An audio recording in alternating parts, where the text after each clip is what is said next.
Can't solve the problem, yeah. Tribal war can't solve it at all.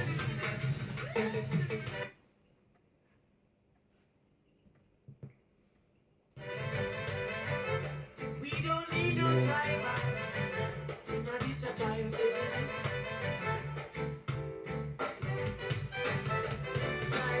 War can't solve the problem, yeah.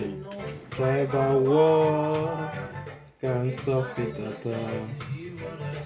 Tribal war can't solve the problem. Tribal war can't solve it at all. Just the other day, I followed down a riverside. The people check money, I scrub some clothes. As she spoke up for her in her little shop pipe, she said, sure, not even the sun nor sun again. Because tribal war can't solve the problem. My God, tribal war can't solve it at all. Tribal war can't solve the problem. Oh no, tribal war can't solve it at all. I'm not gonna listen up, man.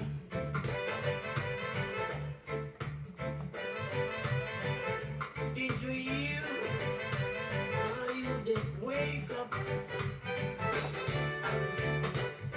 The other day I saw a lady. Hello Africa, hello Nigeria, hello the rest of the world. Once again, this is your boy Dr. 96, aka the realist. As usual, it is my mega pleasure and wonderful opportunity to come express piece of my mind today. I really appreciate those of you who are listening to my videos, who are subscribing and showing love. I really appreciate you all. My topic today is going to be an interesting one because after careful meditation, I just feel concerned that it is mandatory on me to express my view about this, because this abnormality need to be addressed. My topic today is why Nigerians are so much living apart in diaspora. It is of great concern after spending a couple of years abroad. The kind of disparity and polarity that exists among Nigerians is so much of concern to me. I wonder why Nigerians do not show love to themselves, why Nigerians hardly come around to support themselves. This is annoying. This is really bad of us. This is an unacceptable attitude. I think as Nigerians, our unity both at home and abroad is not negotiable. Our unity is compulsory for us to move forward, for us to really enjoy life as it ought to be. When I look at the way other Africans from experience are living and are supporting themselves abroad, sometimes I feel ashamed to be a Nigerian. For instance, Africans from the eastern part of Africa, even some of our close brothers from the West African, like Ghanaians and Cameroonians, they live in one accord. They support themselves. They rally around themselves. They support and give necessary assistance to any one of them who just arrive into a particular city. You see his fellow brothers or his sisters running around to make sure that the person is much more comfortable and convenient and adapt as soon as possible. The same thing, our brothers from Africa, from the eastern part of the Africa, like the Kenyans, the Ethiopians, and the rest of them, to mention but a few, they show so much support and concern for themselves. You see them rally around themselves, living in one accord and in one unity. This is not just a guess. Part of my experience in diaspora abroad, I've lived with a Ghanaian, I've lived with a Kenyan. I see how much love and energy they radiate among themselves. But for Nigerians, we allow the same set of Gnostic ideology. We allow the same set of barbaric belief we adopt from home to still divide us further in abroad. There is a strong stereotype among Nigerians. The Igbos are not secure to deal with the Yorubas. The Yorubas are not secure to deal with the Igbos based on primordial sentiment, based on stereotyping. For how long are we going to live like this? From experience, when a Nigerian is in difficult situation or a challenging period, you see his fellow brothers or sisters running away. They don't want to associate with him. They don't want to encourage him. They don't want to support him. And this is really bad. Sometimes I've seen situations where Nigerians hide information for newcomers because they don't want the newcomer to adapt as fast as possible. I've heard such heinous and wicked statements from some of the people I met abroad that when someone just come and adapt easily, he will not feel the pain they have felt.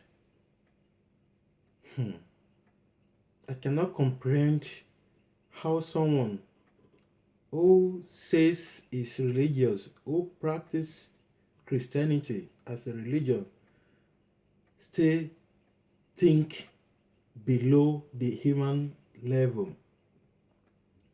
Even in the animal kingdoms, the animals, the strong ones, they give support to the weak ones. That is why when you see the big animals, they hunt for the weak ones. If animal could be so organized and exhibit, radiate, and reflect love among themselves, why we human, a superior being, why are we still living below the animal level? For the fact that you experience pain, you face difficulties, it's not a parameter, it's not a yardstick for you not to support others. In life, someone has to pave the way, just as our Lord Jesus Christ took the pain upon himself on the cross of Calvary to offer himself as ransom for the remission and for the salvation of our souls. We ought to change the way we think. We ought to change the way we relate to ourselves. The Bible says, be thou be renewed by the transformation of thy mind. We need to dissociate from every form of animalistic ideology. They say, what does it cost a lighting candle to light another one? In fact,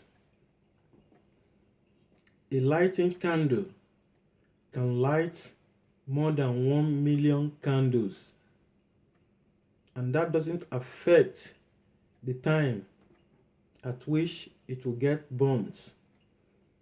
It doesn't increase the time, it doesn't lower the time. When you help people, indirectly you help yourself. The Bible says, in the Bible, we are meant to understand when the disciple of our Lord Jesus Christ asked him, the masters, who should be the head among us? Who should be the leader?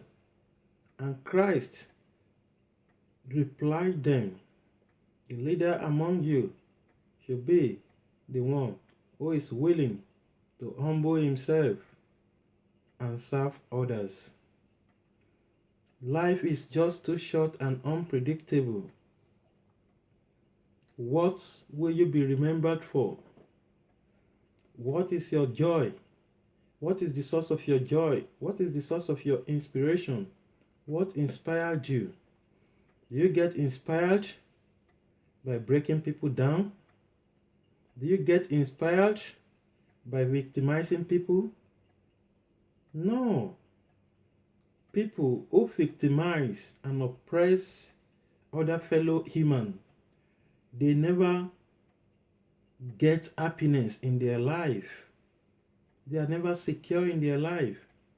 But when you help, when you truly and sincerely and genuinely offer an assistance to someone, you feel elevated, your spirit lighting up, and in return, you become more happy and more better. To me, I believe that the true source of happiness, the ultimate source of happiness, is service to humanity. Just as late Taisho Larin once said, and I quote, "My happiness when I return to my bed at night depends on the number of lives I have affected positively during the day." Invariably, what he was trying to say is that the quantity, the magnitude, the volume of his happiness and his joy is directly proportional to the number of lives he has affected positively during the day. The higher the number of people he has impacted positively during the day, the better and more happy he becomes when he retired on his bed at night, and the more free his mind becomes. So I'm using this opportunity to beg Nigerians in diaspora, please live as united family. Don't let us be a source of problem to one another. Though some people might give instances, I've done this, but people paid me back in a bad coins. It is true that some people never appreciate. Some people even deliberately plan to seek the downfall of their helpers. So we all need to restructure our mind. We need to be appreciative of one another. We need to love one another. We need to respect one another.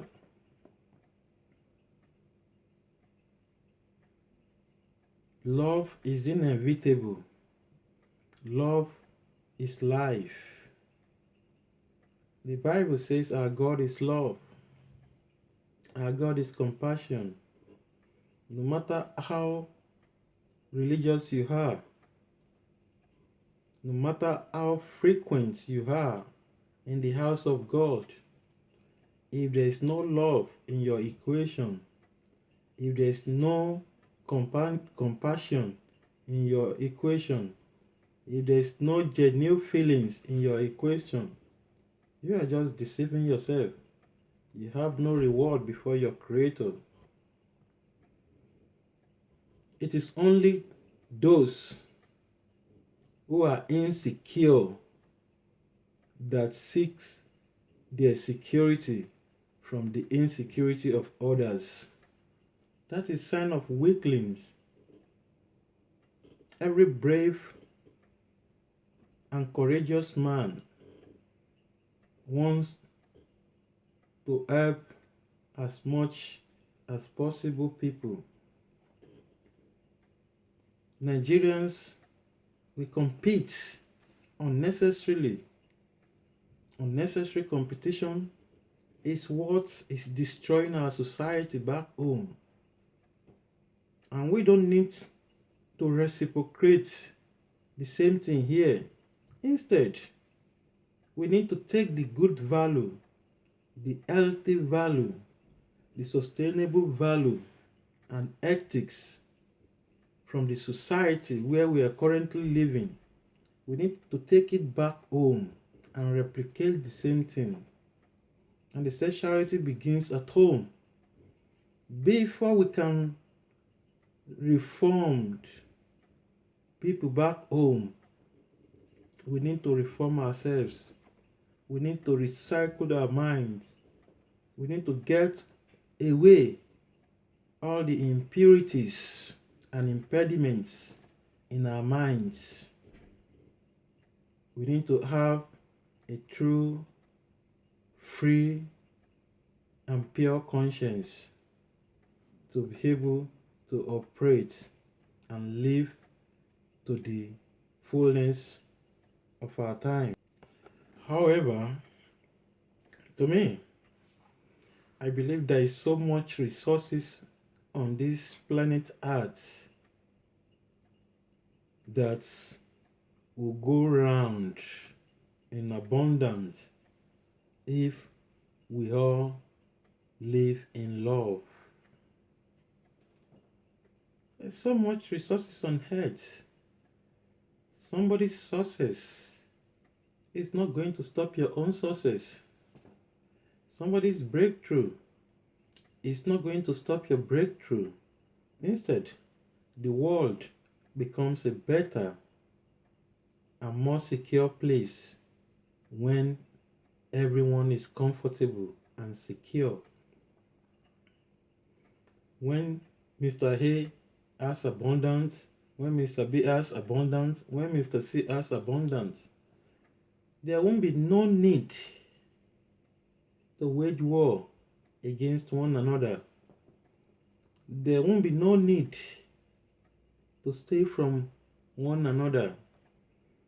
And the only way we can sustain a true and complete sufficiency in life is to share to love and to have feelings and to think of others.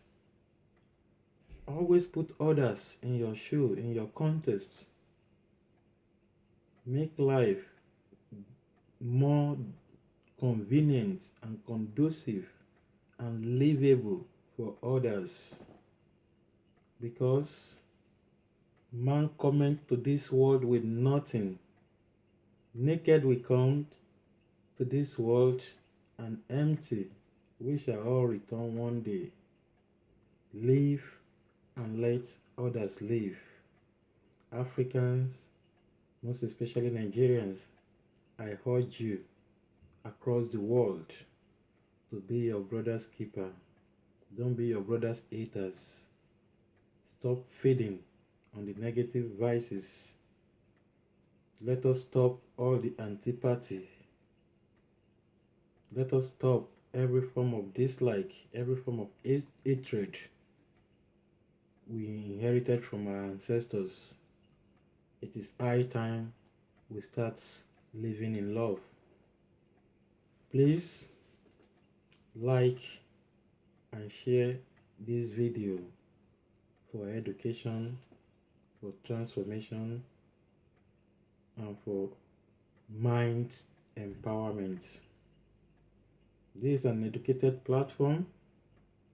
If there's any way you disagree with this opinion of mine, please feel free to criticize, but the use of vulgar language is not encouraged. Thanks.